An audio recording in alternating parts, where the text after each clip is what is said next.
सुरासुरा सेवित पाद पंकजा कर विराजत कमनीय पुस्तका विदेश्च पत्नी कमलासन प्रिया सरस्वती नृत्य तु वाचि में सदा वसुदेव सुतं देवं कंसचाणूरमर्दनं देवकी परमानंदम कृष्णं वंदे जगद्गुरुं मूकं करोति वाचालं पंगुल्लंघयते गिरिं यत्कृपातमहं वंदे परमानंद माधव। भारतीय संस्कृति, भारतीय दर्शनशास्त्र, भारतीय धर्म, भारतीय समाज એના કોઈ નિર્માતા હોય તો સંતો છે. પછી ભલે બધા આવતા હશે પણ મૂળ સંત ભૂમિ છે ને આ રાષ્ટ્રનું નિર્માણ સંતોએ કર્યું છે. સભ્યતા દુનિયામાં ચાલતી હશે, સંસ્કાર અહીંયા ચાલે છે. આજની ભાષામાં જેને સિવિલાઇઝેશન કહીએ છીએ ત્યાં વિકસ્યું હશે, કલ્ચર અહીંયા વિકસ્યું છે. અને એ કલ્ચરમાં પાયાનું કામ સંતોએ કર્યું છે. તુલસીદાસ અકબરના સમયમાં થયા એમ કોઈએ કીધું એટલે વિનોબાએ ધ્યાન ખેંચ્યું કે નહીં, અકબર તુલસીદાસના સમયમાં થયો છે. સમય રાજાનો નથી હોતો, સમય સંતોનો હોય છે, સમય ઋષિઓનો હોય છે. હજારો વર્ષોથી અહીંયા વેદ, ઉપનિષદ, સ્મૃતિ ગ્રંથો, સંહિતાઓ, આરણ્યકો ઉભેલા છે. અનંત ઋષિઓ છે, અનંત સંતો છે જેમની છત્રછાયા આ દેશ ઉપર છે અને મોટું ગૌરવ છે. આપણે સંતોનું જીવન ચરિત્ર જોવાના નથી, જીવન દર્શન જોવાના છીએ. કારણ કે જીવન કથની એમનો જન્મ ક્યારે થયો ને કયા ગામમાં જન્મ્યા અને મા બાપ કોણ ને મોટા કેમ થાય તમને કોઈ પણ પુસ્તકમાં વાંચવા મળશે. અને એટલો આપણી પાસે અવકાશ પણ નથી. બહુ ટૂંકા સમયમાં કેટલા વધુ અને વધુ સંતોને આપણે આવરી લઈએ અને એમના જીવનનું જે માખણ છે ને એ બહુ મહત્વનું છે. એને દર્શન કહેવાય.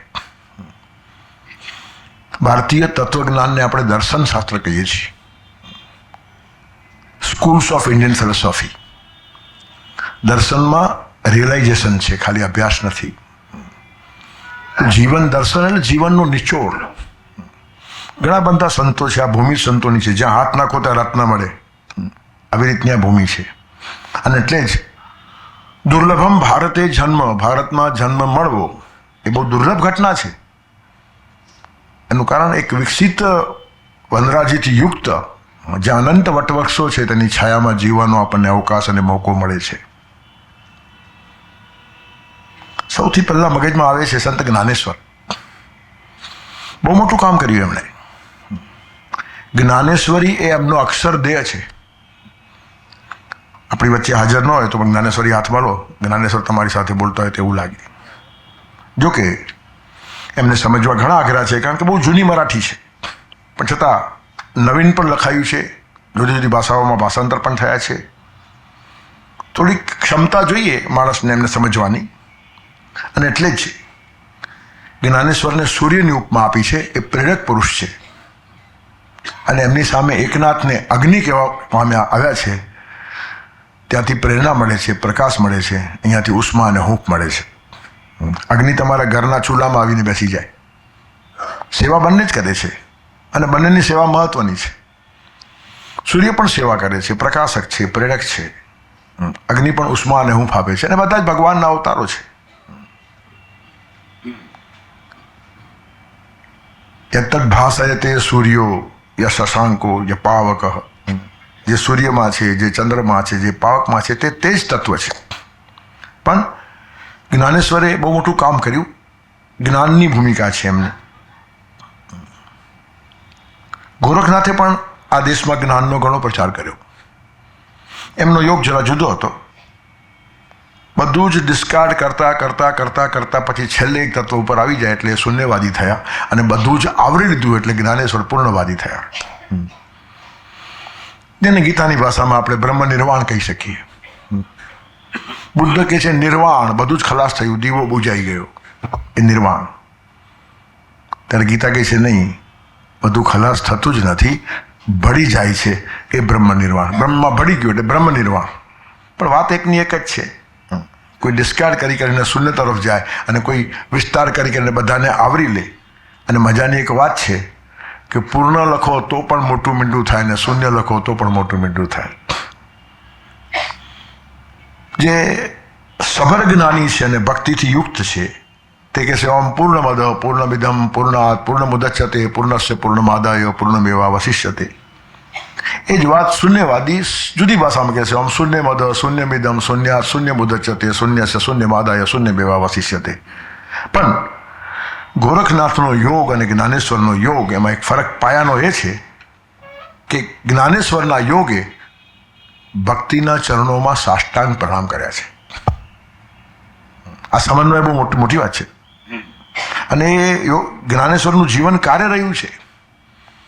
કોઈ જ્ઞાની માણસ નીરસ થઈ જાય અને ભક્તિ શૂન્ય થઈ જાય, સંવેદના શૂન્ય થઈ જાય તો એ જ્ઞાનેશ્વરને ગમતું નથી. અને એટલે એમણે કટાક્ષમાં કહ્યું પણ છે કે જ્ઞાની આચા ગરી ભક્તિ ચા દુષ્કાળ. જેટલું જ્ઞાન વધે ને એટલો માણસ શુષ્ક બનતો જાય છે. એ શોભાસ્પદ નથી. ગીતાને પણ એ માન્ય નથી. ગીતાએ બહુ સમન્વય કર્યો છે. બુધા ભાવ સમન્વિતા. બુધ એટલે જ્ઞાની, a man of knowledge, a man of wisdom. માણસ બુદ્ધ થવો જોઈએ, ખાલી બુદ્ધિમાન કામનો નહીં. મેં ઘણી વાર કહ્યું છે આપણા અઠવાડિયાના 7 વાર છે ને એમાં ચોથો બુધવાર આવે છે. રવિ પછી તો સોમ છે, ત્રીજો મંગળવાર, ચોથો બુધ, ગુરુ પાંચમો, છઠ્ઠો શુક્રવાર, શનિવાર છે, સાતમો છેલ્લો વાર ગણાય. એમ એક અઠવાડિયું 7 વારનું થાય. એ સમજાઈ જાય તો આખું જીવન સમજાઈ જાય. રવિવારે શરૂઆત થાય, માણસ પાસે રવિનું તેજ હોવું જોઈએ. સોમ એટલે ચંદ્ર, એની શાંતિ હોવી જોઈએ. મંગળ એટલે દ્રષ્ટિ, બધું સારું જોવાની દ્રષ્ટિ હોવી જોઈએ. ભદ્રમ કર્ણેભિ શૃણુયામ દેવાહ ભદ્રમ પશ્યેમાક્ષભિર્યજત્રાહ સ્થિરરંગે સ્તુષ્ટુવાન સ્વસ્તનુભિ. આવી એક મંગળ દ્રષ્ટિ મળે, એને બુદ્ધ કહેવાય. જેની પાસે સૂર્યનું તેજ છે અને ચંદ્રની શાંતિ સાયમલ્ટેનિયસ છે. સૂર્ય અને ચંદ્ર ભગવાનની 2 આંખો છે. એકમાંથી અંગારા ઝરતા હોય ને એકમાંથી અમૃત ઝરતું હોય. જે કઠોર પણ થઈ શકે અને કોમળ પણ થઈ શકે. વજ્રાદપી કઠોરાણી મૃદુની કુસુમાદપી. તેથી જેની પાસે સૂર્યનું તેજ છે, ચંદ્રની શાંતિ છે, મંગળની દ્રષ્ટિ છે, તે માણસ બુદ્ધ કહેવાય.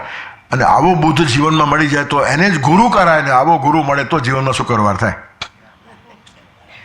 અને પછી શનિ બની કોઈ નડતા નથી. આવી એક સરસ વાત આપણા અઠવાડિયાના વાર પણ કેવા ગોઠવીને મૂકેલા છે. તેથી ભક્તિ શૂન્ય જ્ઞાન નકામું છે. જ્ઞાન નીરસ થઈ જાય જેમાં ભક્તિ ન હોય તો. અને ગીતાની તો આ જ વાત છે. ગીતા ઉપર વચ્ચે એક પુસ્તક મેં લખ્યું ને બહાર પાડ્યું. એમાં પહેલી 2 પંક્તિઓ ટાઇટલ પેપર મેં લખેલી કે જ્ઞાન નીરસ ના બને. જ્ઞાન નીરસ ના બને, બોજો બને ના બંદગી, રાખી શકો સાથે અગર ગીતા અને આ જિંદગી. ગીતા અને જિંદગી સાથે રાખો, તમારું જ્ઞાન કોઈ દિવસ નીરસ નહીં થાય અને નષ્ટ થવું જોઈએ. કણવ ઋષિ કેટલા મોટા છે, વેદોમાં એનું નામ છે. વેદોમાં નામ આવવું એ ખાવાના ખેલ નથી. ભારતમાં વેદનું એટલું બધું મહત્વ છે કે ભગવાનને ન માને તે માણસ નાસ્તિક ગણાતો નથી, વેદને ન માને તે નાસ્તિક ગણાય. નાસ્તિકો વેદ નિંદક. એના પરથી કલ્પના કરો વેદની કેટલી મોટી પ્રતિષ્ઠા છે. અને જ્ઞાનેશ્વરીને મહારાષ્ટ્રમાં વેદ કહેવામાં આવે છે. મરાઠી ભાષાનો વેદ એટલે જ્ઞાનેશ્વરી. આ હાઈટ જ્ઞાનેશ્વરની છે. અને એ વેદની અંદર જેનું વર્ણન છે આવા કણવ ઋષિ આટલા જ્ઞાની હોવા છતાં જરાય ભાવ શૂન્ય નથી. પોતાની પાલક પુત્રી શકુંતલાને વિદાય આપતી વખતે એમની જે સંવેદનાઓ છે ને, કાલિદાસે લખી છે, વાંચીએ તો પથ્થરો પીગળી જાય. આટલી સંવેદનાઓ છે. આખી પ્રકૃતિને કહે છે કે શકુંતલાને વિદાય આપો. કેવી સરસ છોકરી હતી. વૃક્ષ વનસ્પતિને કહે છે તમને પાણી પાયા વગેરે પાણી પીતી નહોતી. આટલું તમારા ઉપર ફૂલ આવે તો તોડવાની ઈચ્છા નહીં. એને ઘરના ગમતા હતા પણ નહીં, ત્યાં જ ફૂલ સારા લાગે છે. અને આવી શકુંતલા જાય છે. સેયમ યાતિ શકુંતલા પતિગ્રહમ સર્વૈર અનુજ્ઞાયતા. કેટલા ભાવ વિભોર થયા છે. આંખમાંથી આંસુ વહે છે. દર્શન આગળનું દેખાતું નથી. શકુંતલા એમનો હાથ પકડીને લઈ જાય છે. ત્યારે કાલિદાસ લખે છે કે જુવાની વાર્ધક્યને દોરે એવું ચિત્ર જોવા મળે છે. પણ એમાં સંવેદના છે, ભાવ છે, જ્ઞાનનો પ્રકાશ છે. ઘણા પાસે પુષ્કળ જ્ઞાન છે પણ જ્ઞાનના અગ્નિ પાસે ભાવનું પુષ્પ કરમાઈ ન જાય એ જીવનની કળા છે. અને એ જ્ઞાનેશ્વરે કરી બતાવ્યું. જ્ઞાનેશ્વરની મજા અહીંયા છે કે જ્ઞાનના શિખર ઉપર પહોંચ્યા પછી ભલે માણસ જ્ઞાનનો હિમાલય થાય પણ ભાવનો સાગર હોવો જોઈએ. બુદ્ધિ હિમાલયના શિખરને અડે એટલી ઊંચી હોય તો સામે હૃદયનો ભાવ એટલો એ સાગરનું તળિયું માપી લે. તેથી ઊંચાઈ અને ઊંડાઈ બંને જીવનમાં હોવી જોઈએ. બહુ ઊંચાઈ વધ્યા પછી ઘણા માણસો ઊંડાણ ખોઈ નાખે છે અને ઊંડાણ સાધનારા માણસો ઊંચાઈને આંબી શકતા નથી. તેથી સમતોલ વિકાસ એ બહુ મોટી ધારા છે. ત્યારે જ્ઞાનેશ્વરે જ્ઞાનના પ્રકર્ષ અગ્નિ પાસે પોતાનું ભાવનું પુષ્પ જીવતું રાખ્યું છે અને જે જ્ઞાનીઓના જીવનમાં ભક્તિ ન હોય તેની મજાક પણ ઉડાવી છે કે જ્ઞાનીયા ચા ગરી ભક્તિ ચા દુષ્કાળ. અને આવા ઘણા જ્ઞાની આપણને જોવા મળે જેની બીજી ભાષામાં વેદિયા કહેવાય. કોઈ ગતાગમ જ નહીં. મેં ઘણી વાર અહીંયા કહ્યું છે એક ભાઈ મને કે મને જ્ઞાન થઈ ગયું. તો શું થઈ ગયું? એટલે શું થઈ ગયું? જ્ઞાન થયું એટલે શું થઈ ગયું? ના કે હું પહોંચી ગયો. ક્યાં પહોંચી ગયો? કે તો ખબર તો પડી. મેં કીધું આપણે બધા પહોંચી ગયા કે પ્રેમપુરીમાં. તો એ ક્યાં પહોંચી ગયો? તો મને કે મારી માનું મળદું પડ્યું ને અહીંયા, તો એની બાજુમાં બેસીને હું શ્રીખંડ પૂરી ખાઈ શકું, મને કાંઈ થાય નહીં, આટલું જ્ઞાન થઈ ગયું. મેં કીધું એને જ્ઞાન કેવું આવતું હોય તો 1000 જન્મારો સુધી મને આવું જ્ઞાન ના આપે એવી ભગવાનને પ્રાર્થના કરું. જ્ઞાનનો અર્થ સંવેદના શૂન્યતા નથી. જેટલો જ્ઞાનનો પ્રકાશ વધે એટલી ભાવની કુમાશ વધે. અને આ જ્ઞાનેશ્વર છે. કેટલી એમના જીવનની હાઈટ હતી, પણ કોઈ પ્રદર્શનનો શોખ નહીં. એકવાર ચાંગદેવ, એ પણ મોટા યોગી, જ્ઞાનેશ્વરને મળવા આવ્યા. પણ થોડા અધૂરા માણસો હોય ને એ વધારે પ્રદર્શનવાદી હોય. દેખાવ જ્યાં વધારે થાય ત્યાં કામ ઓછામાં ઓછું હોય. અને સાયકોલોજી એમ કહે છે કે ઇન્ફેરિટી કોમ્પ્લેક્સથી પીડાતો માણસ બહાર સુપરિયર દેખાડવાના પ્રયત્ન કર્યા વગર રહી શકતો નથી. કોઈ સાચા સંતોએ, કોઈ મહાપુરુષે કોઈ દિવસ બહારના દેખાવને મહત્વ આપ્યું જ નથી, કારણ કે વિકાસ એ વિકાસ છે. બહાર તો વિસ્તાર થયા કરે, પણ ખોટા માણસો વિસ્તારને બહુ મહત્વ આપે. મેં એકવાર સહેજ રમૂજમાં કીધેલું કે મંદિરમાં તમે જાઓ ને તો ઘંટડી ગભારામાં જાય, આરતીમાં જાય, ભગવાન પાસે જઈને વાગતી હોય ધીમા ધીમા અવાજે. જે લોકો વાગતા હોય તે ભગવાન પાસે જાય અને બહુ અવાજ કરનારા ઘંટ બહાર લટકતા હોય છે. સમાજમાં બહુ તોફાન કરે ને, આવા ઘણા ઘંટ ફર્યા કરે. જ્યાં બહુ મોટા આયોજન ને બહુ મોટા તમાશા હોય ત્યાં ભગવાનની હાજરી ભાગ્યે જ હોય છે. એ સમજવાની ક્ષમતા પણ સમાજ ખોઈ બેઠો છે. આપણે બધા તમાશગીર થયા છીએ. આયોજન જેટલું મોટું એટલું કામ મોટું. કોને ખબર? જ્ઞાનેશ્વરે કોઈ આવું આયોજન કરેલું ઇતિહાસમાં નથી. મીરાબાઈએ કર્યું એવું નથી. નરસિંહ મહેતાએ કોઈ દિવસ 1,00,000 માણસ ભેગા કરીને વ્યાખ્યાન નથી આપ્યું. સુરદાસે પણ નથી કર્યું આવું. મીરાબાઈ પોતે નાચતા નાચતા ફરતા અને બધાને વાતો કરતા હતા, પણ એક મંડપ બાંધીને 1,00,000 માણસો ભેગા આવો અને હું સંભળાવું એવું નથી. આયોજન, સમારંભ એ બધી અધૂરાપણાની નિશાનીઓ છે અને એમાંથી શું નીપજે કોને ખબર? I don't know. જેટલું નાનકડા ગ્રુપમાં કામ થાય એટલું મોટા ગ્રુપમાં થતું નથી. અને ઘણી કથાઓના તમાશા મેં જોયા છે.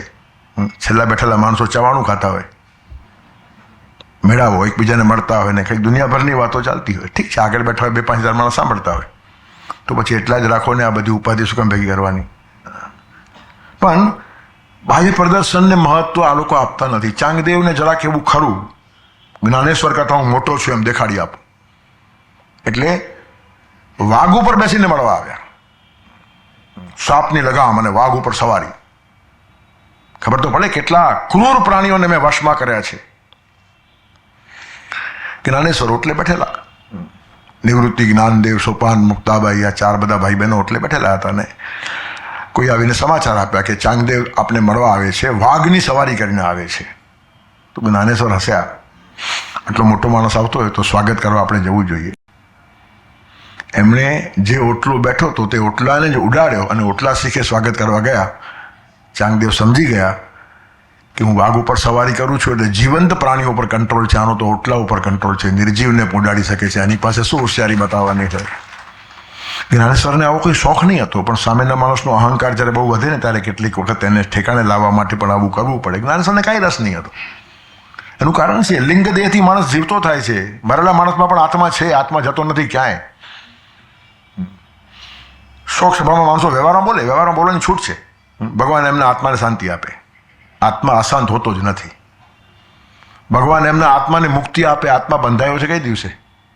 સદા મેં સમત્વમ ન મુક્તિર ન બંધ ચિદાનંદ રૂપ શિવો હમ શિવમ. જેને બંધન છે જ નહીં, બંધન બધા મનને છે.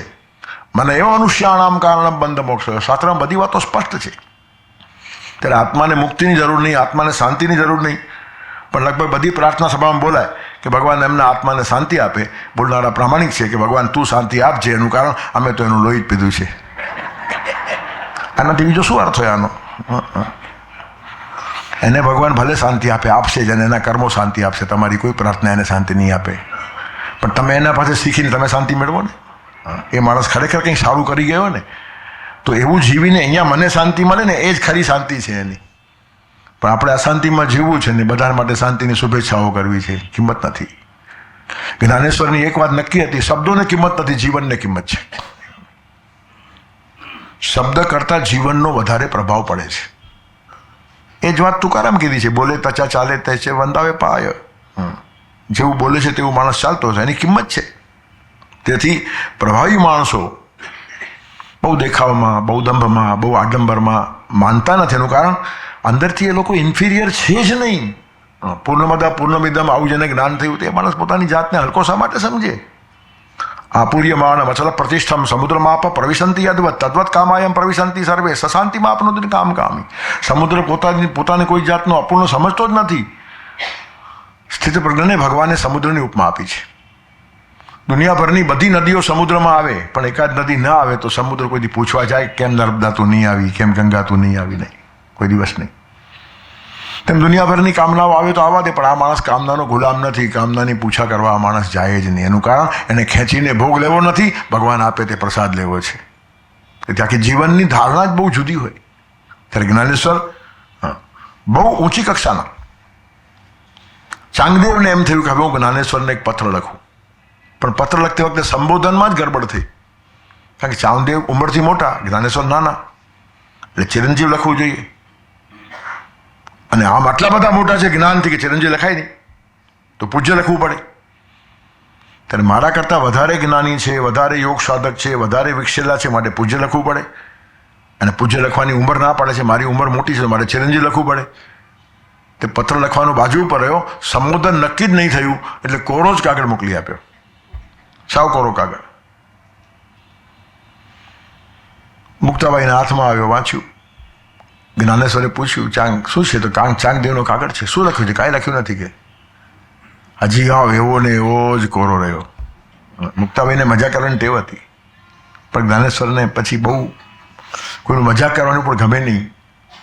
એટલે જ્ઞાનેશ્વર કે નહીં, કોરો રહ્યોનો અર્થ એ કે એનું હૃદય એટલું સાફ છે કે હજી કંઈ અસ્તવ્યસ્ત લખાયું જ નથી. બહુ સારો અર્થ કર્યો. અને પછી એ જ કોરા કાગળ ઉપર 65 શ્લોક લખી આપ્યા. અને ચાંગદેવ 65 કહેવાય છે, અને એ ચાંગદેવને મોકલી આપ્યો. આ જ્ઞાનેશ્વરની મહાનતા છે. પોતે મોટાઈ દેખાડવાનો પ્રયત્ન ન કરે, કોઈ મોટાઈ દેખાડે અને પાઠ પણ ભણાવી દે, પણ પછી એને ઉતારી પાડવાની કોશિશ પણ ન કરે. આ સંતોનું દર્શન છે.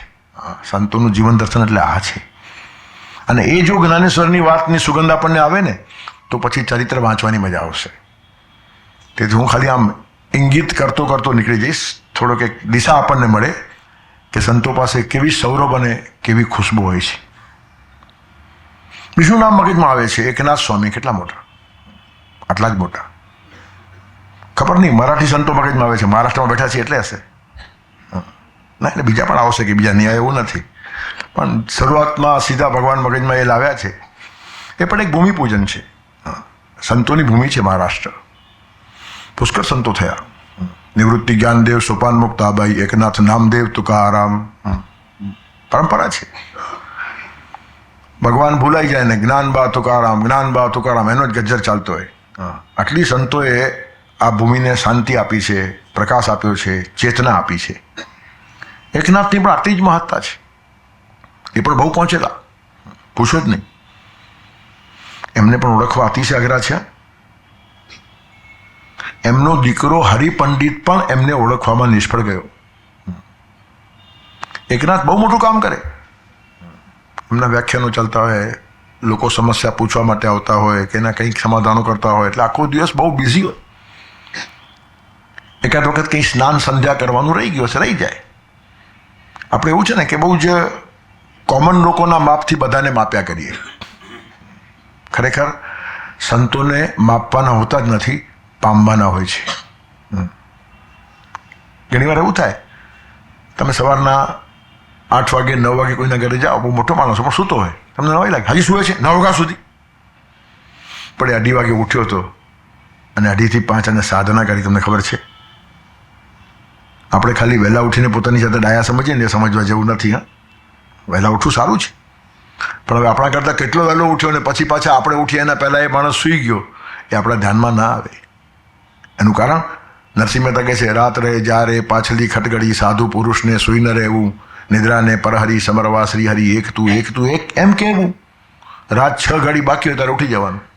1 ઘડી 24 મિનિટ, 6 ઘડી 24 × 44, અઢી કલાક થયા લગભગ. 6 વાગે સૂર્યોદય, અઢી કલાક બાદ કરો, 3:30 વાગે ઉઠવું જોઈએ. તમારે ભગવાનનું નામ લેવું હોય તો 3:30 વાગે ઉઠો. એનું કારણ ભગવાનનું નામ તમે લો છો એ તમને ને ભગવાનને બેને જ ખબર પડે, ત્રીજાને ખબર નહીં પડવી જોઈએ. પતિ પત્ની ક્યારે મળ્યા એ તમાશાનો વિષય નથી, પ્રદર્શનનો વિષય નથી, એ એકાંતનો વિષય છે. તેમ ભક્તને ભગવાન ક્યારે મળ્યા એ પણ એકાંતનો વિષય છે. પણ આપણને ચાલે આવું 50,000 લાખ માણસો બેઠા હોય તે કથામાં બેસીને માળાઓ ફેરવતા હોય છે માણસો. એનાથી મોટી મજાક નથી અને બીજો ઉપહાસ પણ નથી. કેવી રીતની માળા ફેરવાય? તમે જો માળા ફેરવો છો તો વ્યાસને સાંભળતા નથી, વ્યાસનું અપમાન છે, અને સાંભળો છો તો માળા બરાબર ફરતી નથી, ભગવાનનું અપમાન છે. બે કામ ભેગા થાય જ નહીં. તો પછી માળા ઘેરથી ફેરવીને આવો ને. કથામાં શાની માળા ફેરવવાની? પણ એ ઘરેથી માળા ફેરવીને આવે તો આ 50,000 માણસોને આ ભગત છે તે ખબર કેમ પડે? આપણને ખબર પડવામાં રસ છે, માળામાં કંઈ રસ નથી. નરસિંહ મહેતાને રસ હતો ખરો ભગવાનના નામમાં. 3:30 વાગે ઉઠીને નામ લે તો બધા દુનિયા સૂતી હોય ત્યારે કામ પતી જાય. તેથી આ સંતો બહુ ઊંડા હોય. તેથી કોઈ 8-9 વાગે કે 10 વાગે સૂતો હોય તેના ઉપરથી એ માણસ આળસુ છે એમ માનવાની ભૂલ નહીં કરતા. 2 વાગે, 2:30 વાગે ઉઠી જાય અને 2-3 કલાક સાધના ભગવાનની પ્રેમથી કરે. આપણે કરીએ પણ અગવડમાં આવ્યા હોઈએ તો કરીએ.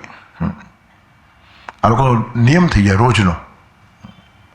ત્યારે કહેવાનું તાત્પર્ય શું છે કે હરિપંડિતે એકવાર કીધું એકનાથને કે તમારી આજે સ્નાન સંધ્યા રહી ગયું. સંધ્યા તો રોજ કરવી જ જોઈએ, કારણ કે નિયત કર્મ છે, નિત્ય કર્મ. નિત્ય કેટલાક નિત્ય કર્મો હોય, કેટલાક નૈમિત્તિક હોય, કેટલાક સકામ કર્મો હોય. તો નિત્ય કર્મ તો કરવા જ પડે.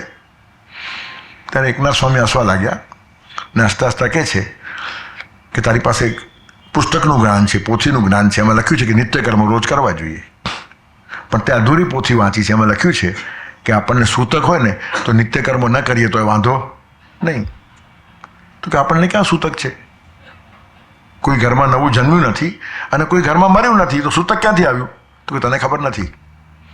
મૃતા મોહમયી માતા જાતો બોધમયો સુત, સુતકે દ્વય સંપ્રાપ્તે કથમ સંધ્યામ વિધીયતે. મારી મોહ નામની માતા મરી ગઈ, તને ખબર નથી. અને બોધ નામનો સૂત દીકરો જન્મ્યો, જ્ઞાન નામનો દીકરો જન્મ્યો. 2 સૂતક છે, એક નહીં. હવે સંધ્યા થાય કેમ? ત્યારે હરિપંડિતને ખબર પડી કે બાપાની ચર્ચા કરવા જેવી નથી. કેટલી મોટી હાઈટ હોય છે. આપણે કયા માપદંડથી આ લોકોને માપીએ છીએ. પણ હવે આ વાર્તા કોઈ વાંચી લે ને તો પાછો પોતા માટે ઉપયોગ કરે. મને એવી રીતે માપો ને. અરે ક્યાં રાજા ભોજને ક્યાં ગાંગો તેલી. અહીંયા ગરબડ એવી થઈ ગઈ છે કે શાસ્ત્રોમાં લખેલા મહાપુરુષોના વર્ણનો પોતાના ઉપર ઓઢી લેનારાની જમાત ઊભી થઈ ગઈ છે. અને એટલે આખો સમાજ દિગ્ભ્રાંત થાય છે. આજે જ્ઞાનેશ્વરની 2 વાતો હું બોલીશ એટલે હું જ્ઞાનેશ્વર ન થઈ જાઉં. તુકારામના 2 અભંગ મને કહેતા હું તુકારામ થઈ ગયો. તો પછી નાટકના બધા એક્ટરો બહુ સારા છે, તુકારામ કરતાં બી સારા અભંગ બોલશે. ત્યારે મોટા મોટા માણસોની જે વાતો છે, તસ્ય કાર્યમ ન વિદ્યતે, એવા લોકોને કોઈ વિધિ નિયમ લાગુ નથી પડતા એમ ગીતા કહે છે. ભલે માણસ કયો યસ્તો આત્મરતિરેવ સ્યાત આત્મતૃપ્તશ્ચ માનવ આત્મનેવ સંતુષ્ટ તસ્ય કાર્યમ ન વિદ્યતે. જે આત્મવૃત્તિ અર્થી છે, આત્મતુષ્ટ છે, આત્મસંતુષ્ટ છે, એ પહોંચી ગયેલો માણસ છે. એને તમે શું નિયમ ભણાવવાના હતા? નિસ્ત્રૈગુણને પછી વિચરતા આમ કો વિધિ કો નિષેધ. ત્રિગુણોથી ઉપર ગયો, સત્વ નહીં, રજ નહીં, તમ નહીં, એનાથી ઉપર નીકળી ગયો માણસ. અત્રિ ઋષિ એવા હતા, ત્રિગુણોથી ઉપર એટલે અત્રિ. અને એની પત્ની હતી અનસૂયા, જેના જીવનમાં અસૂયા જ નથી. સ્ત્રી અને અસૂયા ન કરે મોટી વાત કહેવાય. નહીં તો બીજી બહેનનો સારું દાગીનો જોયા પછી ઈર્ષ્યા થાય જ. કાં મને મળવું જોઈએ ને કાં એનું જવું જોઈએ. શું મગજમાં આવે કોને ખબર. તેથી કેટલીક કક્ષા જ માણસોની ઊંચી હોય છે. ત્યારે બહુ ઉપર પહોંચી ગયેલા માણસ અને બહુ સરસ કીધું એમણે પોતાના દીકરાને કે મૃતા મોહમયી માતા જાતો બોધમયો સુત, સુતકે દ્વય સંપ્રાપ્તે કથમ સંધ્યામ વિધીયતે. સંધ્યા થાય જ કેવી રીતે? અને એકનાથની કક્ષા બહુ મોટી. સંસાર અને પરમાર્થનો સમન્વય કરતા એમને આવડતો હતો. બહુ સારો સંસાર હતો એમનો, જે તુકારામ નહીં કરી શક્યા. તુકારામ અને એકનાથની કમ્પેરિઝનમાં તુકારામ તો થોડા નીચા ઉતરવાના જ, કારણ કે એકનાથની હાઈટ જુદી છે. સંસાર પણ સાચવતા આવડવો જોઈએ.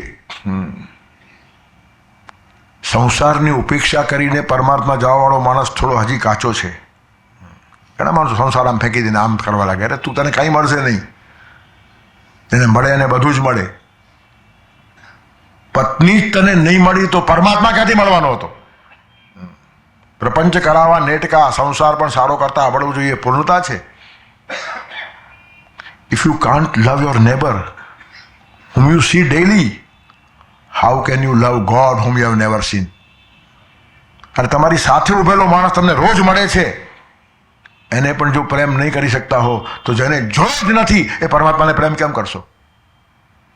તેથી સંસાર બગડ્યો છે ભગવાનના કારણે એમ કહેવું એ ભૂલ છે.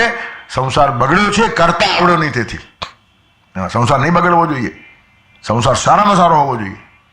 ખરો સંત એ છે જેના સંસારનું ઠેકાણું નહીં, એ સંત ન કહેવાય.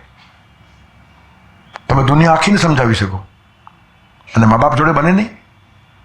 દુનિયા આખીને સમજાવી શકો અને પત્ની જોડે મેળ ના પડે.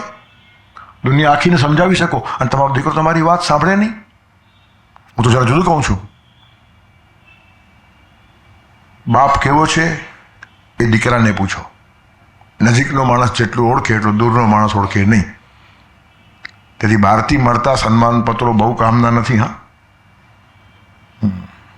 તમારી પત્ની તમને ચીમકેલાવીને વાહ ભાઈ વાહ કહે ને તો દુનિયામાં એનાથી મોટો એવોર્ડ નથી, અને મેળવવું અઘરામાં અઘરું છે, કારણ તમારા બધા લક્ષણે જાણતી હોય છે. તેથી નજીકના માણસનું સર્ટિફિકેટ મેળવવું એ અઘરામાં અઘરું કામ છે. બાપ કેવો છે તે દીકરાને પૂછો, શેઠ કેવો છે તે નોકરને પૂછો, પતિ કેવો છે તેની પત્નીને પૂછો, અને ગુરુ કેવો છે તે અંતેવાસીને પૂછો. સતત જે ગુરુની જોડે રહે છે ને એને ખ્યાલ આવે. આપણે તો કોઈને ગુરુ માને લઈએ, આપણને બધી છૂટ છે ને, આપણને ક્યાં પડી છે.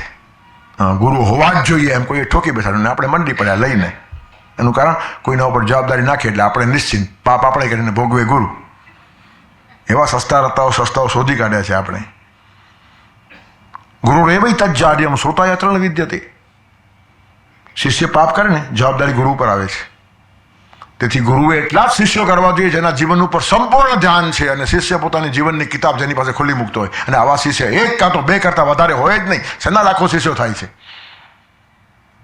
જીવનમાં ચહેરો પણ ન જુએ, વર્ષમાં એકવાર પોસ્ટકાર્ડથી આશીર્વાદ મોકલાવે એવા ગુરુઓ નીકળ્યા છે. આશ્ચર્યની પરાકાષ્ઠા છે. એ પોતાના જીવનના બધા જ વિકારો અને વિસ્તાર તમારી સામે ખુલ્લા મૂકી તમે એને ગાઈડ કરો, અને તમે કહેશો એમ જ કરશે, આડોડો નહીં જાય તો પાપ ના લાગે. પણ એ જો પાપ કરે જવાબદારી તમારા ઉપર છે. તો જેના ઉપર તમારું સંપૂર્ણ નિયંત્રણ ન હોય તે તમારો શિષ્ય બની શકતો નથી. એટલે કોઈ સાચા ગુરુને એક બેથી વધારે શિષ્ય હોઈ શકતા નથી. પણ તો આ તમાશાઓ કેવા છે રોજ આપણે જોઈએ છીએ, એના માટે વ્યાખ્યાન શું કરવાના હોય?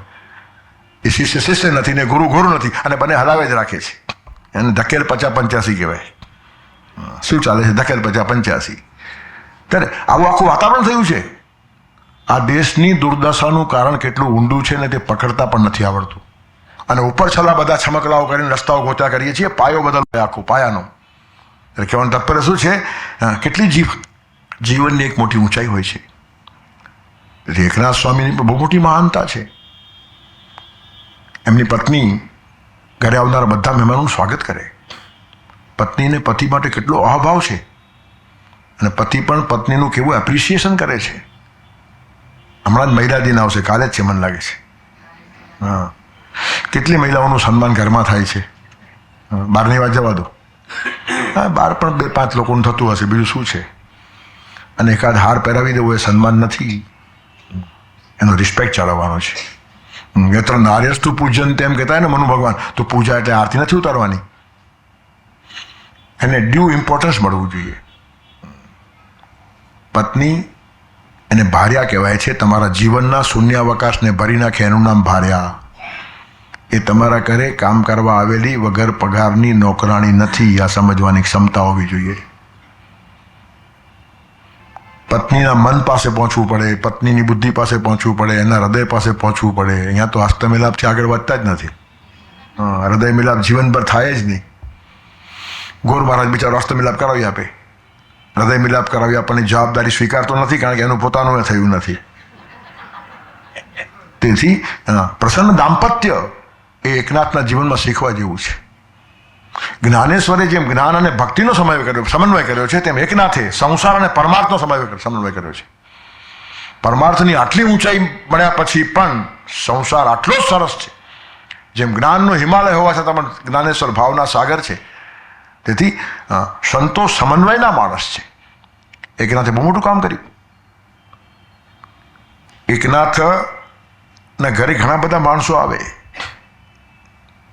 બધાને ચા પાણી આપવાના, નાસ્તા આપવાના. ગિરજાભાઈ બધી મહેનત કરે. છેવટે ભગવાનને દયા આવી તો ભગવાન એક જુવાન બાળકનું રૂપ લઈને આવે છે અને એકનાથને કહે છે મને નોકરી જોઈએ.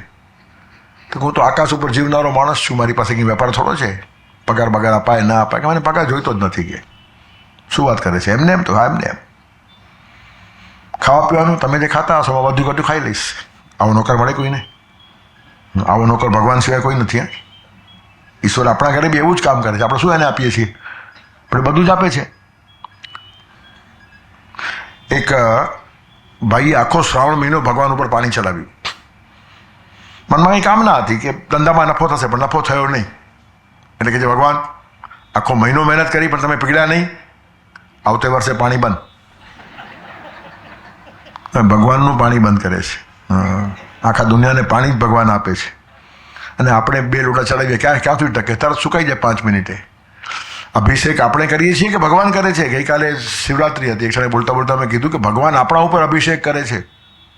80 વર્ષ સુધી તમારી જીભ સુકાતી નથી, આટલો અભિષેક ચાલુ છે. અને જ્યારે સુકાશે ને, રામ બોલો ભાઈ રામ, ત્યારે ભગવાન અભિષેક કરે છે આપણા ઉપર. તો ભગવાન કહે છે હું ખાલી ખાઈ પીને કામ કરીશ. ઠીક છે, બહુ સારું. મારી પત્નીને બી થોડો આરામ રહેશે, બહુ વિચારી કામ કરે છે. એપ્રિસિએશન તો જીવનમાં પત્ની માટે પણ એક ભાવ હોવો જોઈએ. એમાં પરમાત્મા છે. કાર્યેશુ મંત્રી, કર્ણેશુ દાસી, ભોજ્યેશુ માતા, શયનેશુ રંભા, ધર્માનુકૂલા, સમયા ધરિત્રી, ષાડગુણ્ય મેતદી પતિવ્રતા નામ. પત્નીને પણ 24 કલાક પત્નીના રૂપમાં ન જુઓ.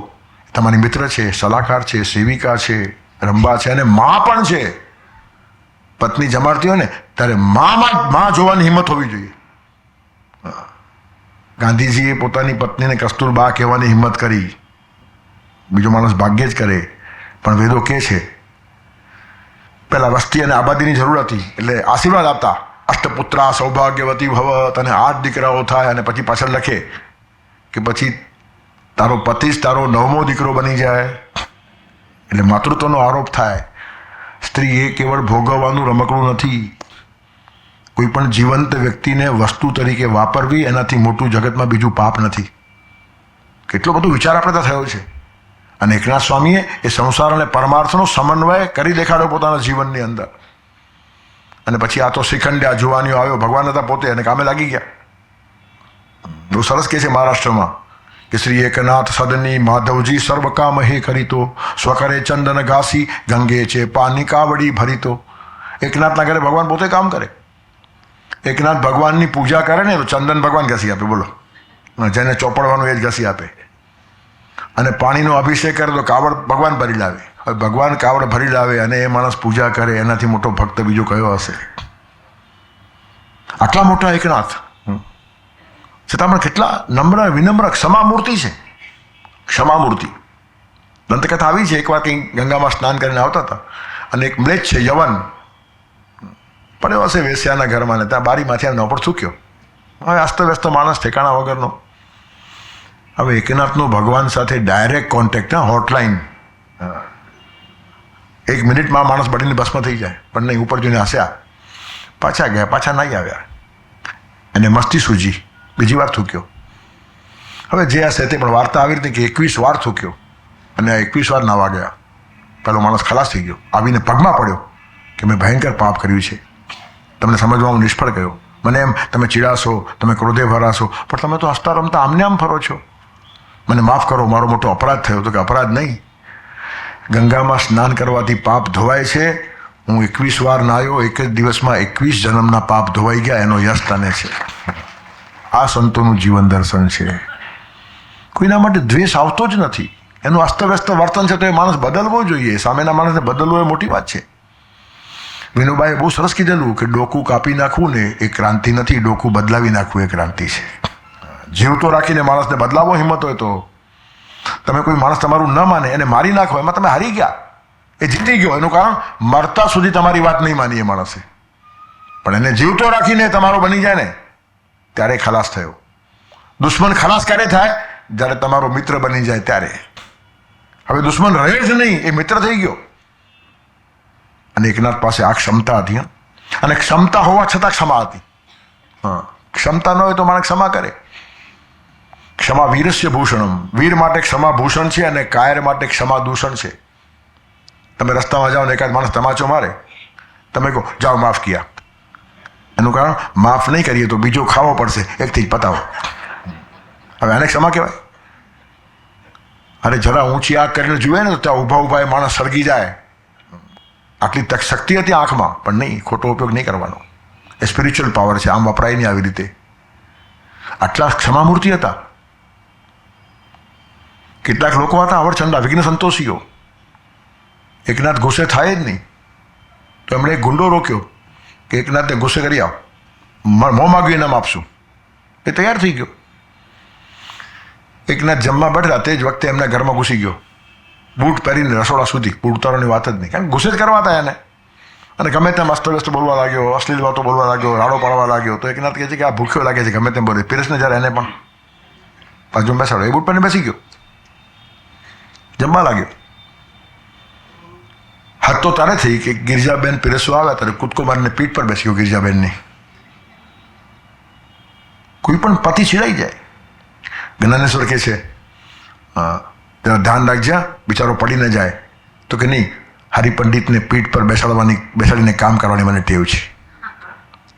એ ગુંડો ત્યાં ને ત્યાં પીગળી ગયો, આંસુથી એના પગ ધોયા અને કે બદમાશ લોકો મને ચડાઈ માર્યો છે એટલે મેં આ કર્યું છે, તમારા જેવા સંતની મેં છેડતી કરી, મારા અપરાધને માફ. કેટલી બધી ક્ષમતા હોવા છતાં કેટલી બધી ક્ષમાશીલતા છે. અને પાછા પોચા નથી. કઠોર પણ હોય. વજ્રાદપી કઠોરાણી મૃદુની કુસુમાદપી લોકો તરાણામ ચેતાંશી કોઈ વિજ્ઞાતું મારાસી. બે પ્રકારની દંતકથાઓ પ્રચલિત છે. એક દંડી સ્વામી હતા. એ દંડવત કરતા માઇલો સુધી ગયા. ભગવાનના દર્શન કરવા માટે આમ લાંબા થઈને સુઈ જાય, પાછા ઉઠે, લાંબા થઈને સુઈ જાય, પાછા ઉઠે, લાંબા થઈને સુઈ જાય. અને લોકો તો શું છે, જે ન કરે તે ઓછું. લોકો એની પાછળ પડી ગયા. એ ભગવાનને પગે લાગે, લોકો એને પગે લાગે. એ ભગવાનને પગે લાગે, લોકો એને પગે લાગે. ભારતમાં તો આ બધું એવું ચાલે છે. હું તો ઘણી વાર કહું, લાલ કપડું જોઈને જેમ આખલો ભડકે તેમ ભગવું જોઈને ભારતના માણસો ભડકે છે, લાંબા થઈને સુઈ જાય છે. વેવલાઈની પરાકાષ્ઠા છે. ધર્મ ક્ષેત્રોમાં ધર્મ શોધવો પડે એવા દિવસો આવ્યા છે. ત્યારે કહેવાનું તાત્પર્ય, આ દંડી સ્વામીની પાછળ લોકો પડી ગયા.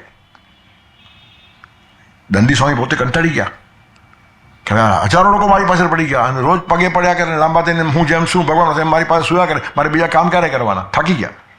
આ એક કથા છે. અને બીજી એક કથા એવી રીતની છે કે ગધેડો મરી ગયેલો અને દંડી સંન્યાસીએ પાણી છાંટીને જીવતો કર્યો. એકનાથના કાને વાત આવી ગઈ. એકનાથને આ સંન્યાસી માનતો હતો, શિષ્ય હતો એમનો. એ પહોંચ્યો એકનાથ પાસે. એકનાથે પૂછ્યું કે મરેલા ગધેડાને જીવતો કર્યો, વાત સાચી? તો કે હા, આપની કૃપાથી થયું. તો કે મારી આવી કૃપા નથી, તે ખોટું કર્યું છે, આવું નહીં કરાય, આમ ના કરાય. કેમ? તો કે ભગવાનના હાથની વાત છે. કોઈ જીવે કે મરે એ ભગવાનનું કામ છે, એની વચ્ચે માણસથી હાથ નખાય નહીં. સંતોનું કામ શું છે? મરેલા જેવો માણસ થઈ ગયો હોય તેને ચેતના આપીને ઊભો કરવો. એમની વાણીમાં અમૃત છે. બેઠી ગયેલા અર્જુનને જેમ ભગવાને ગીતા કહીને ઊભો કર્યો, તેમ સત્સંગમાં જે માણસો જાય તેની કરોડરજ્જુ મજબૂત થઈ જાય ને એ માણસ પછી નાસીપાસ ન થાય, નિષ્ફળ ન થાય, ભાંગી ન પડે. આવી બધી વાતો સંતો કરે. પણ મરદાને જીવતો કરવાનું કામ ભગવાનનું છે. ત્યારે દંડી સ્વામીને ખ્યાલ આવ્યો કે મારી કેટલી મોટી ભૂલ થઈ છે. તો કે આની સજા શું? તો કે આની સજા એક જ, તું જલ સમાધિ લે, હવે તારાથી જીવાય નહીં. એનું કારણ છે તે ગધેડાને જીવતો કર્યો, એટલે જીવતો કરવાની તારામાં ક્ષમતા છે, બધાને ખબર પડે. હવે લોકો આવશે, કોઈ વૃદ્ધ માજી આવશે કે મારો જુવાન દીકરો એકનો એક ચાલ્યો ગયો, મારા બુઢાપાની લાકડી હતી, જીવતો કરી આપ. તું ના કેમ પાડશે? તું ના પાડશે તો કહેશે કે મારો દીકરો ગધેડાથી ગયો, ગધેડાને જીવતો કર્યો અને મારો દીકરો શું નકામો હતો? કોઈ નવયુવાન છોકરી પરણીને બીજે જ મહિને વિધવા થાય કે મારા પતિને જીવતો કરો તો નહીં કરે, તો કેટલાને કરશે? હવે તો આમાંથી તો જ બચે કે તું જલ સમાધિ લે. અને જલ સમાધિ લીધી એણે. એનો અર્થ ચમત્કારને સંતો બહુ મહત્વ આપતા નથી. આવા ચમત્કારો કરવા એ ભગવાનના કામમાં હાથ નાખવા જેવું છે. ત્યારે ક્ષમા પણ આપી શકે છે ને સજા પણ કરી શકે છે. એનું નામ એકનાથ છે. આ સમન્વય છે. એ તો પોચટ થઈ જાય માણસ. શૌર્ય અને વિવેક, નમ્રતા સાથે રહેવા જોઈએ. અને બંને એકનાથના જીવનમાં જોવા મળે છે. આ એમની મોટાઈ છે. તેવા જ એક સંત થયા નામદેવ. બહુ મોટા, એ પણ જબરજસ્ત માણસ. નામ સંકીર્તન કરે, એમની પણ સિદ્ધિઓ ઘણી. બચપણમાં આવી એક કથા છે, ઘરમાં પિતાજી રોજ પૂજા કરતા હતા. એ પણ ભેગો બેસે થોડી પૂજા કરે. પછી કંઈક પિતાજીને બહાર જવાનું થયું 3-4 દિવસ માટે. તો કે નામદેવ તું પૂજા કરજે. તો કે મને બધું કંઈ આવડશે નહીં. તો કે શું છે, તું થોડાક મંત્રો રોજ બોલે છે તે બોલવાના, ને પછી નૈવેદ્ય ધરવાનું, પડતું બંધ કરી દેવાનું, ભોગ લાગી જાય પછી બધું લઈ લેવાનું. ચાલ્યું ગયો. બીજું જાણે પૂજા કરી, આવડા મંત્રો 2-4 આવડે તે બોલ્યો, ને પછી દૂધનો વાટકો ત્યાં મૂકી દીધો ભગવાન પાસે ભોગ તરીકે, ને પછી પડદો બંધ કર્યો. 5 મિનિટ પછી ખોલ્યો તો ભગવાને દૂધ પીધેલું નહીં. કે ભગવાન કેમ નથી પીતા? પી નાખો. મારા બાપુજીને જે વિધિ આવડતી હતી એ મને નથી આવડતી, પણ હું બાળક છું એમ સમજીને માફ કરો, મારી ભૂલ માફ કરો, પણ દૂધ પી જાઓ. ભગવાન પીએ જ નહીં. અને આ ખબર નહીં એને કે ભગવાન પીતા જ નથી. અને મરાઠીમાં તો આ લોકો કહે છે નૈવેદ્ય દાખવા, દેખાડવાનું જોઈએ. કાંઈ ભગવાન લેતા નથી, ખાતરી જ છે. હા, નૈવેદ્ય દાખવા, દાખવે એટલે પતી ગયું. પણ એને ખબર નહીં, બિચારો નિર્દોષ છોકરો, કે ભગવાન મારી ભૂલ થાય, તમારે માફ કરવું જ પડશે, હું નાનું બાળક છું. પાછા બાપુજી આવશે, બધી વિધિસર કરશે, પણ આજે વગર વિધિએ પણ ચલાવી લો, તમારે લેવું જ પડે. ભગવાન લેતા નથી. કે ભગવાન હવે તો હું હાથ થાય છે, હું માથું પછાડીને મરી જઈશ. તમે જો મારા હાથે મૂકેલું નૈવેદ્ય ન લો તો બાપાને મોઢું શું બતાવું છું? તો માથું પછાડવા લાગ્યો. ભગવાનને આવીને નૈવેદ્ય લેવું પડ્યું. દૂધ પી ગયા. બાપા ચોથે દિવસે આવ્યા, કેમ રહી પૂજા? નહીં, બહુ સારી રહી. એકાદ દિવસ માથાકૂટ કરી ભગવાને. પહેલેથી બહુ નખરા કર્યા, દૂધ પીએ જ નહીં. પછી હું તો જાન પર આવ્યો, ન કેમ પીએ? પછી આવ્યા ને પી ગયા. પછી રોજ પીતા હતા નિરાતે. બાપાએ દીકરાને પ્રણામ કર્યા કે દીકરા, તે પીવડાવ્યા, મારી પાસે ક્યારેય પીધું નથી આને. તેથી નાનપણથી જ આ બધા સંસ્કારો મગજમાં હતા. એ દાખવાવાળી વાત ચાલતી નથી. આ પીઓ દાખવાનું શેનું હોય? જીવનનિષ્ઠ સંતો છે આ બધા. અને એ પુત્રના રક્ષણ પાલનામાંથી આવું બધું ઘણું જોવા મળે એમના જીવનની અંદર. પાછા દરજી હતા, પોતાનો વ્યવસાય સારામાં સારો કરે છે. એમ નહીં કે ભક્તિ કરવી છે, જ્ઞાનના માર્ગે, તો બાકી બધું છોડી દેવાનું, ને આપણી કંઈ જીવિકાનો પ્રશ્ન નહીં કરવાનો, આવું નહીં. બધું જ માણસે કરવું જોઈએ. સ્વકર્મણા તમભ્યર્ચ સિદ્ધિ મિન્નતિ માનવ. પોતાના કર્મથી ભગવાનની પૂજા કરો. પોતાનું કર્મ છોડીને જે માણસ જાય છે ને આરસુ થાય છે, એની પ્રાર્થના સાંભળવા ભગવાન પાસે ટાઈમ જ નથી. તેથી નામદેવ સંસ્કૃતિ પ્રચાર માટે ઠેઠ પંજાબ સુધી પહોંચ્યા છે. ઇસ્લામ ધર્મનો સૌથી વધારે પ્રચાર પંજાબમાં હતો. અને તે વખતે સાધનો નહીં, ચાલતો ચાલતો આ માણસ પંજાબ પહોંચ્યો હશે ને ત્યાં કામ કર્યું હશે. આશ્ચર્ય લાગશે, ગુરુ નાનકના ગ્રંથ સાહેબમાં નામદેવની વાણી પણ સંકલિત થયેલી છે. નામદેવના ભક્તિ ગીતો ગ્રંથ સાહેબમાં જોવા મળે. કેટલું કામ આ માણસે કર્યું હશે. બહુ ભણ્યો નહીં હતો. એકનાથને ખૂબ વાંચ્યા, જ્ઞાનેશ્વરને ખૂબ વાંચ્યા, અને એ જ રખતા રખતા એને જે અનુભૂતિ અંદરની થઈ ગઈ છે એમાંથી સ્વયં જ્ઞાન જાત જાતનું સ્ફુરવા લાગ્યું છે. અને આટલું જ નહીં, ભગવાન જોડે એને સાક્ષાત્કાર હતો. નામદેવ કીર્તન કરી પુડ્યદેવ નાચે પાંડુરંગ. નામદેવ ગાવા લાગે એટલે ભગવાન સામે આવીને નાચવા લાગે. પ્રત્યક્ષ ભગવાન નાચે, અને એ જ ખરી બંદગી કહેવાય. સચવાયના સમાન તો એ જિંદગી નથી, અને નાચે નહીં ભગવાન તો એ બંદગી નથી. આપણે નાચીએ એ બંદગીની શરૂઆત, ભગવાન નાચે ને ત્યારે પૂર્ણાહુતિ થાય. આપણું નૃત્ય એવું હોવું જોઈએ ભગવાનને ભેગા નાચવાનું મન થાય. પણ આજે લોકો એવા વાંદરા જેવા નાચે છે કે ભગવાનને આંખ બંધ કરવાનું મન થાય. ભારતમાં ઘણા નૃત્યો થયા છે મંદિરોમાં. શિવજી પોતે નટરાજ છે અને કૃષ્ણ પોતે નટવર છે. ત્યારે નૃત્યની કોઈ સુખ ભારતમાં નથી, પણ એમાં પણ એક સંસ્કારિતા અને સંતોની જે છાયા છે. આપણું નૃત્ય એવું હોવું જોઈએ, રંગે રમે ને ઉમંગે રમે, આજ મારી અંબા રંગે રમે. પણ રંગે રમવા જેવું હોય તો ફિલ્મી ગીતો ઉપર વાંદરાઓ કૂદકા મારતો અંબે શું રમે, બિચારી ભાગી જાય. અને હવે અંબેને ખૂણામાં રાખી મૂકે છે. એને વચ્ચે રાખે પણ કોણ છે? ભગવાનને ખૂણામાં કાઢી નાખે ને એ જ મોટું પાપ થયું છે આપણા દેશમાં. સેન્ટરમાં એ હોવો જોઈએ તો બધું સચવાઈ જાય. ત્યારે કહેવાનું તાત્પર્ય શું છે? નામદેવની સામે ભગવાન નાચતા હતા.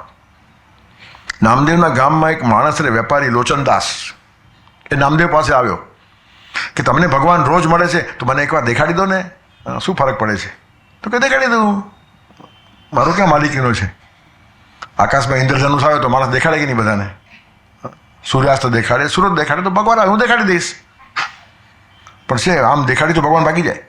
હું સંકેતથી બતાવીશ. એનું કારણ ચોક્કસ પ્રકારની કક્ષા થયા વગર ભગવાન મળતા નથી, પણ મને મળવા આવશે ત્યારે તને ઓળખતા આવડવા જોઈએ. ઠીક છે. બીજું છે નાહી ધોઈને આવ્યો અને બેઠો લોચનદાસને. આ દરજી પોતે કપડું સીવે અને ગીત ગાય, ભજન ગાય.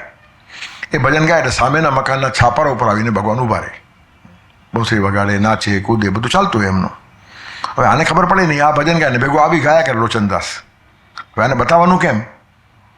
ત્યારે નામદેવ યુક્તિ કરી કે જેણે ધ્રુવને અભયપદ આપ્યું રે તે મારો વાલો, તે આ બતાવે છે છાપરા ઉપર. જો છાપરા ઉપર, હા, જેને ધ્રુવને મુક્તિપદ આપ્યું, અભયપદ આપ્યું છે ને તે મારો વાલો આ રહ્યો.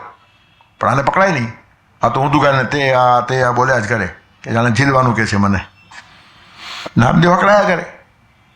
નામદેવ પાછું બીજું કીધું કે જેને પ્રહલાદને ઉગાર્યા રે તે મારો વાલો, તે આ તો પાછું નીચું ગાને તે આ કર્યા જ કરે. નામદેવને એમ કે જેટલું પ્રહલાદ છે, ધ્રુવ છે, હનુમાન છે, આ બધાના નામો લઈશ તો ભગવાન જાય નહીં, ભાગે નહીં. પણ આ સમજતો જ નથી. ને પછી નામદેવ છેવટે ખુલ્લું બોલ્યા કે લોચા, તું જેને જોવા માગતો રે તે આ. અને ભગવાન ભાગી ગયા. એનું કારણ લોચાને ઓળખે નહીં.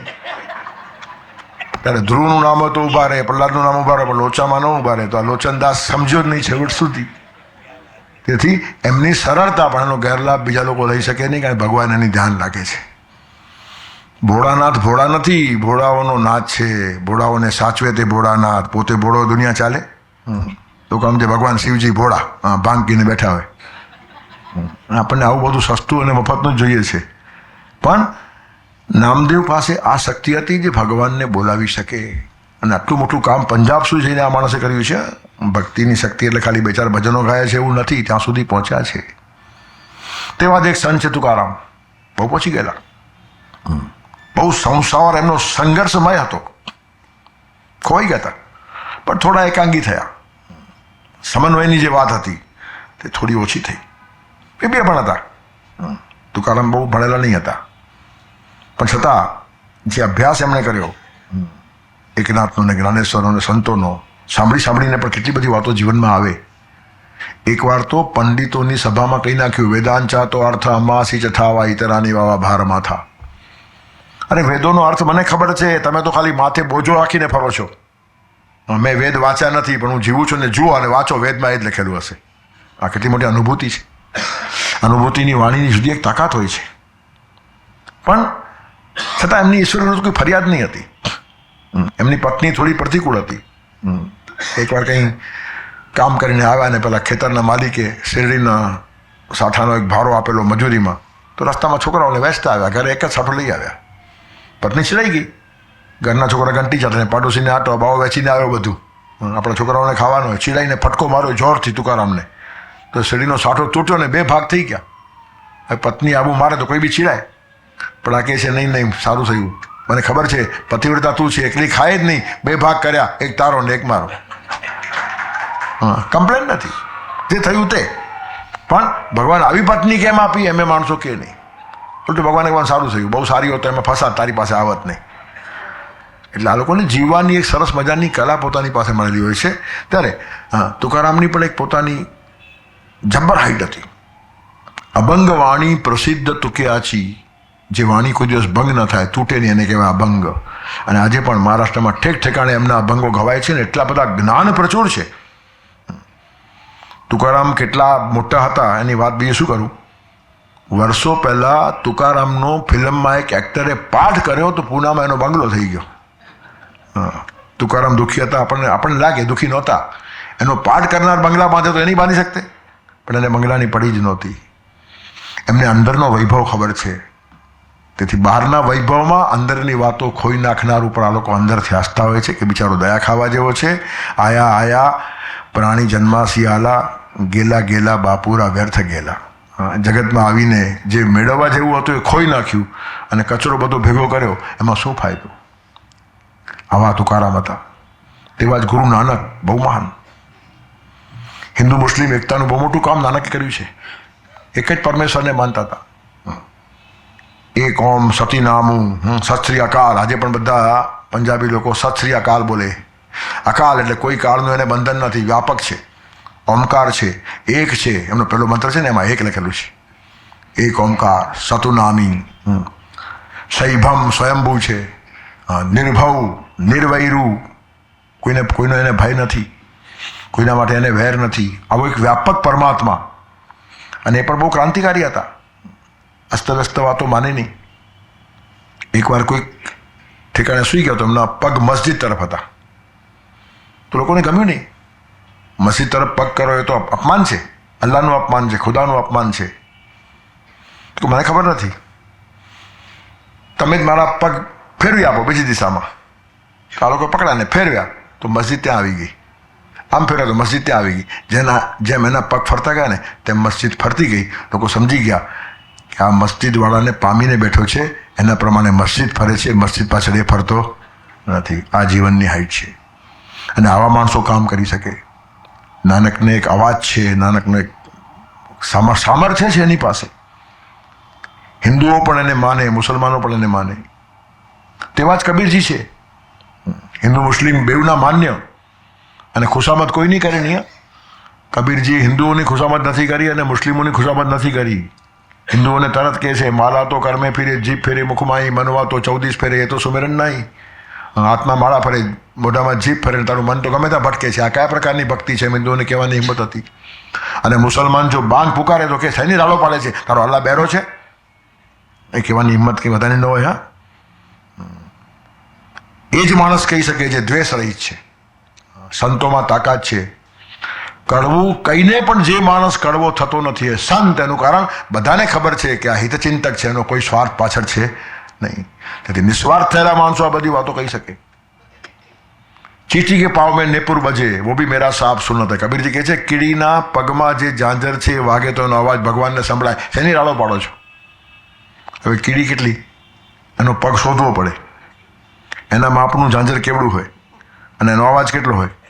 હવે એ અવાજ જો ભગવાનને સંભળાવતો હોય તો બુઆમ કરવાની જરૂર ખરી? જેટલો બૂમો પાડીને માણસ બોલે એટલો ઇમેચ્યોર છે, અપરિપક્વ છે. જેમ જેમ પરિપક્વતા આવે તેમ અવાજ ધીમો પડી જાય અને છેવટે તો અજબ અવાજ બહાર આવે જ નહીં. મૌન થઈ જાય માણસ. આવચને ને પ્રવચનમ. પણ લોકો રાડો જ પાડતા હોય. બોલો બોલો, જોરથી બોલો, જોરથી. શું જોરથી બોલે? હાસ્યાસ્પદ છે. જૂના કાળમાં છે ને, નાની છોકરીઓના એંગેજમેન્ટ થઈ જાય. 7 વર્ષનો છોકરો અને 5 વર્ષની છોકરી ગલીમાં ભેગા જ રમતા હોય. કોઈ પૂછે એને કે તારો પતિ ક્યાં છે? તો બોલા, હે રમેશ, અહીંયા આવો, આરે અમારો પતિ. એને કંઈ લાગતું નથી, કારણ કે પતિ એટલે શું એટલી મેચ્યોર થઈ નથી. પણ એ છોકરી 17-18 વર્ષની થાય ને પછી એને પૂછો તારો પતિ ક્યાં છે, તો શરમાઈ જાય. જૂના કાળની, આજની નહીં. આજ તો પકડી લાવે. આજની સ્ત્રી તો કહે છે, meet my husband mister so and so. આ બધી સંસ્કૃતિ, સંસ્કાર, લજ્જાની વાતો જ્યારે ચાલતી ત્યારે એમાં એક કાવ્ય હતું.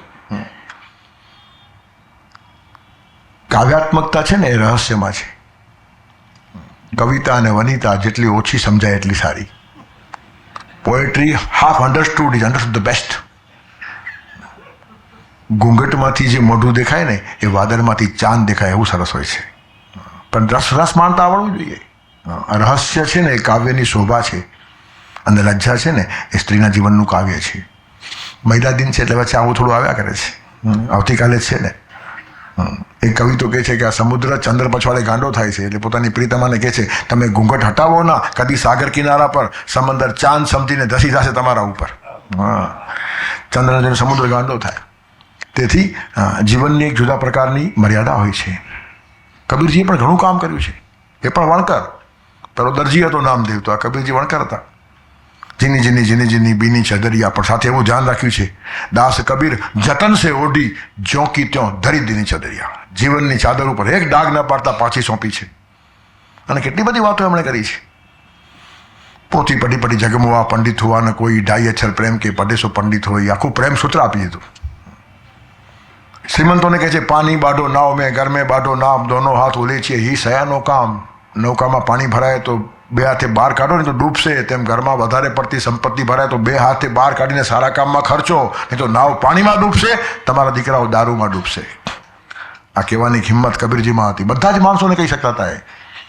અરે મૃત્યુથી શું ડરો છો? મૃત્યુ માટે તો એવું સરસ રૂપક આપ્યું એમણે. કરલે સિંગાર ચતુર અલબેલી સાજન કે ઘર જાના હોગા, મિટ્ટી ઉઠાવન મિટ્ટી બિછાવન મિટ્ટી में मिल जाना होगा, नाले धोले शीश गुथाले फिर वहाँ से नहीं आना होगा, करले सिंगार चतुर अलबेली साजन के घर जाना होगा. અને ભગવાનને મળવા જવું છે. કન્યા વિદાય એવો પ્રસંગ છે. લગ્ન થાય ત્યારે છોકરી રડે છે, એના બે કારણ છે. પિયર છોડવું પડે છે અને હસે શા માટે પતિ મળે છે. તેમ જગત છોડવું પડે છે એનું દુઃખ છે અને ભગવાન મળશે એનું સુખ છે. એટલે કન્યા વિદાય જેવો જ પ્રસંગ છે મૃત્યુનો. આવું સરસ રૂપક કબીરજીએ આપ્યું છે. ત્યારે કબીરજી બહુ પહોંચેલી શક્તિ હતી. રામાનુજ સંપ્રદાયના છે. રામાનુજના શિષ્ય રામાનંદ અને એમના શિષ્ય કબીર અને ગુરુ શિષ્ય બંને 120 વર્ષ જીવ્યા છે. અને કબીરજી અદ્ભુત કામ કર્યું છે. જાત જાતના કામો એમણે કરેલા છે. સુખિયા સારા જગ હૈ, ખાવે ઓર સોવે, દુખિયા દાસ કબીર ગાવે ઓર રોવે. જાગતો માણસ હોય ને એને દુઃખ થાય, ઊંઘતા માણસોને કંઈ નથી, ઊંઘ્યા જ કરે. ગાદલા બિછાવવામાં રાત તો વહી ગઈ, ઊંઘવાનું રહી ગયું ને સવાર થઈ ગઈ. ખાઈ પીને મરી જનારા માણસો ઘણા હોય, કંઈક કરી જવું છે ને એને જ વેદના હોય. ત્યારે કબીર પ્રસન્નતાનો કવિ છે, શૃંગારનો કવિ છે, વેદનાનો કવિ છે, જ્ઞાનનો કવિ છે, પ્રેમનો કવિ છે અને પરમાત્મા સુધી પહોંચેલો છે. તો જ્ઞાનદેવ છે, એકનાથ છે, નામદેવ છે, નાનક છે, તુકારામ છે અને કબીર છે. 5 છે જોયા, 5 છે કાલે જોશું બીજો ભાગ. હમણાં બધા એપિસોડ્સ ચાલે છે ને, એપિસોડ્સ. હા, તો આવતીકાલે પાછા આવશું ને વળી જે સંત આવ્યા તે મગજમાં. જો આજે બધી ભેળસેળ થઈ ગઈ. કબીર બી આવે, નાનક પણ આવે ને એકનાથ ને આ બી આવે. તો કે આપણા નરસિંહ મહેતા ને મીરાબાઈ રહી જશે એમ નહીં માનતા. કાલે એના લઈ આવશું. સર્વેત્ર સુખિનઃ સંતુ સર્વે સંતુ નિરામયા સર્વે ભદ્રાણિ પશ્યંતુ મા કશ્ચિત દુઃખ.